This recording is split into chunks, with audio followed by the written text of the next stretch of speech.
Konnichiwa, and welcome to the first of several episodes about how we have built a modern Western style bathroom into our traditional Japanese house. In this episode, I'm going to talk you through our strategy for the project and show you how we built the foundation. This is a map of the layout of the house when we bought it. The bathroom was in the far right corner of the kitchen. We have decided to knock that bathroom out and build a new one into the room which was being used as a bedroom. This room measures about 3.6 metres by 3.6 metres.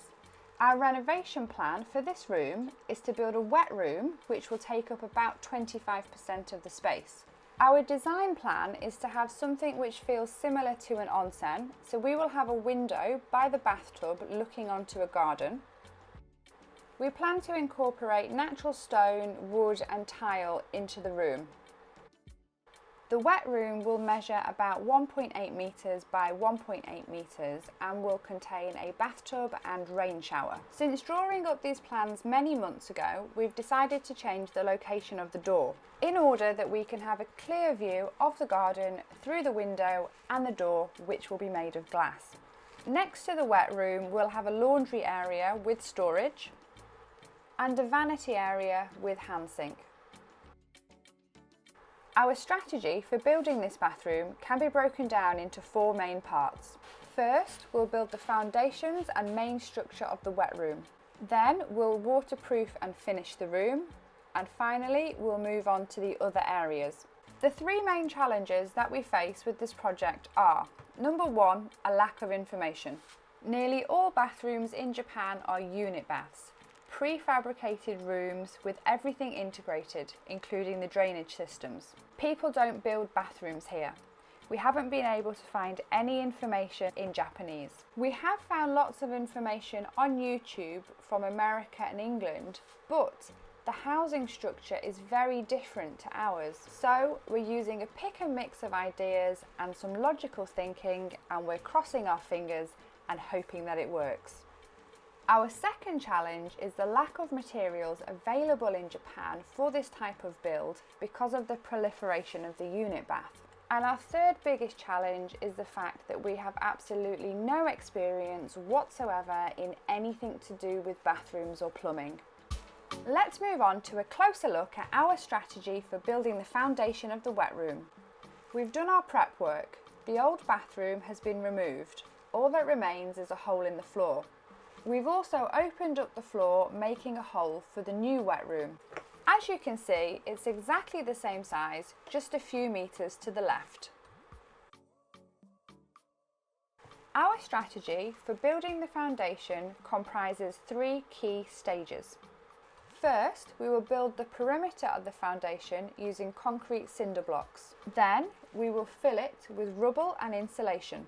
And finally, we will pour a layer of reinforced concrete onto the top to form a level base. We started building our foundation perimeter on December 6th. It's made of 2 layers of cinder blocks. Ichi did the placement, making sure everything was level, and I filled the mortar joints.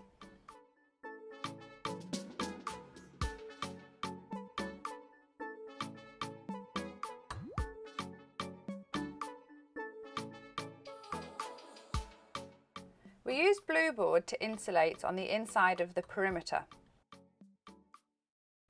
We have no idea how beneficial this is going to be, but we figured it was better than nothing. The next stage required some extra manpower. Right back at it.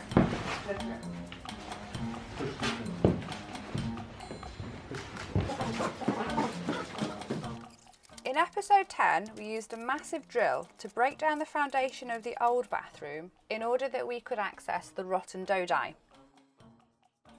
We're now using that rubble and sand as filler in our new foundation.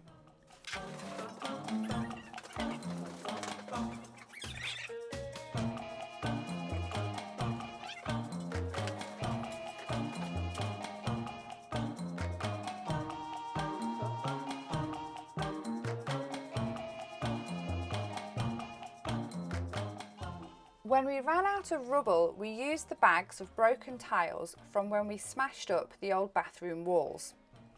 This seemed like a great solution. A, we needed something to put into the foundation, and B, this would save us some money as we wouldn't have to take the tiles to the tip. We tried to compact the tiles as much as possible to prevent air pockets in the foundation.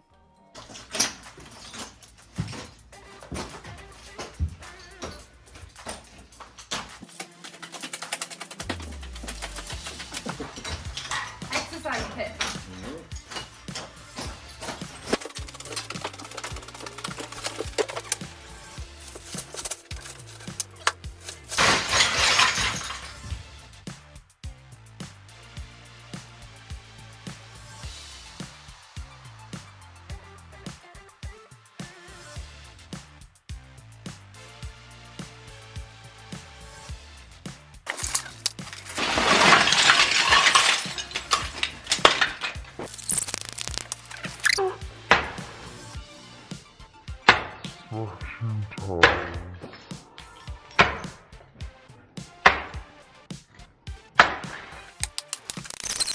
When we ran out of sand from the old foundation, we went in search of an alternative.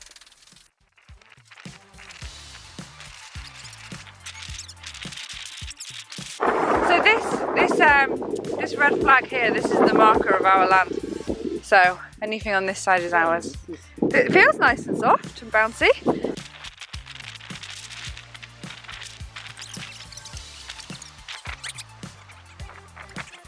Does it specifically have to be sand? No, I think it can be any form of mud or soil or...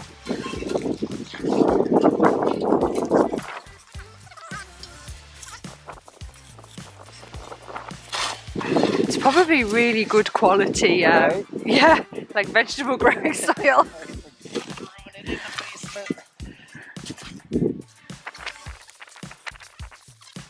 Oh, it might have, yeah, poo, like manuring. Right? Like is it like an onion? It might be onions. It does smell like onion. It might be too soft. Poo in your floor.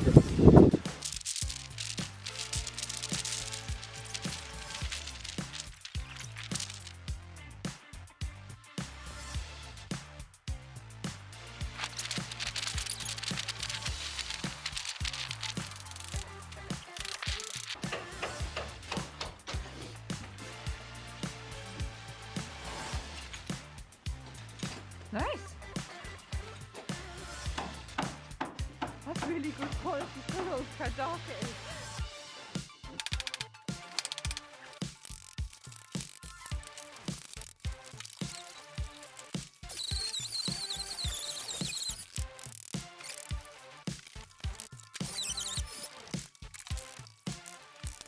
After the layer of soil, we added yet more tiles and continued to try to break them up and compact them as best we could.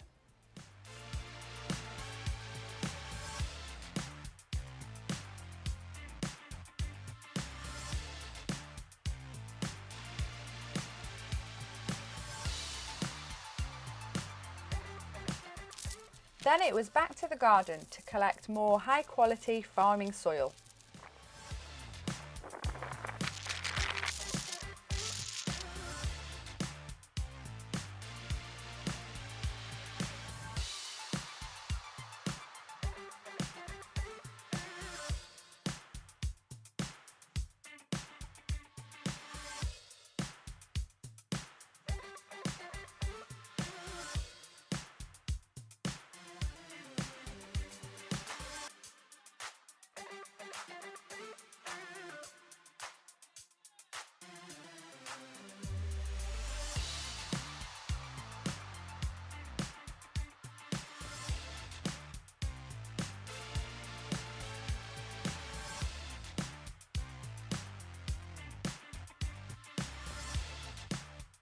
With the foundation completely full and levelled off, we called it a day and went out for a Chinese. You're on. Alright, so today we laid the foundation for the bathroom. Bathroom? Right? Bathroom. Small little bathroom, but to be honest, I didn't think we were going to fill it. But how many bags did we use today? Probably 20 bags of broken tile, broken concrete, Soil. sand. When we ran out of sand, we had to go behind the cow shed and dig up worms and use some really good soil that should probably be used for farming. It's now going to be under your feet when you take a shower. Composting. Back-breaking labor. I would take a shower, but I think it was worth it. Is it worth it now?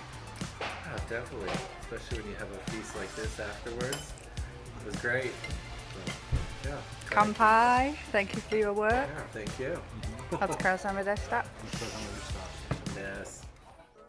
The final stage of building our foundation is to pour a layer of reinforced concrete onto the top. We started off by making a wood frame around the edge to hold the concrete when we pour it. We covered the soil with a polyethylene sheet, which is a moisture barrier. We don't want those onions growing up through the bathroom floor.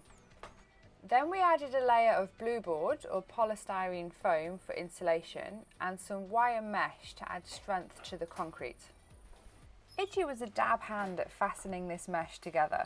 He makes it look easy. Trust me, it is not. Or perhaps I'm just a cat hand.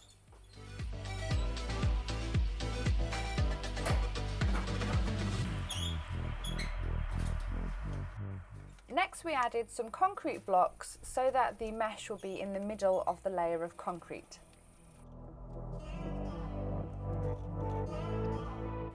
This image shows a cross-section of the foundation, 2 cinder blocks high with layers of sand, rubble, tiles and soil.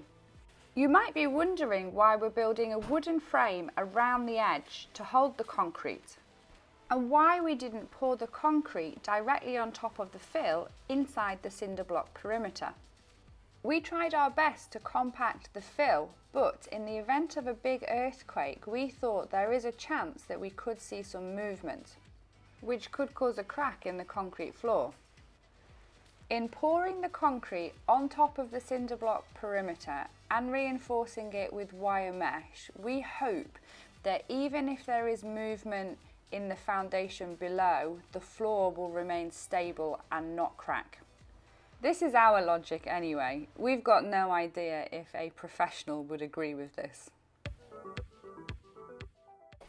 On January the 22nd, Jessup returned for a fun, back-breaking day of concrete mixology.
And there we have it, our bathroom foundation. Stage 1 is complete.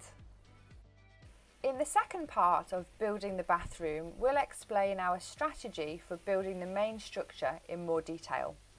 If you're enjoying our DIY efforts, please hit the subscribe button.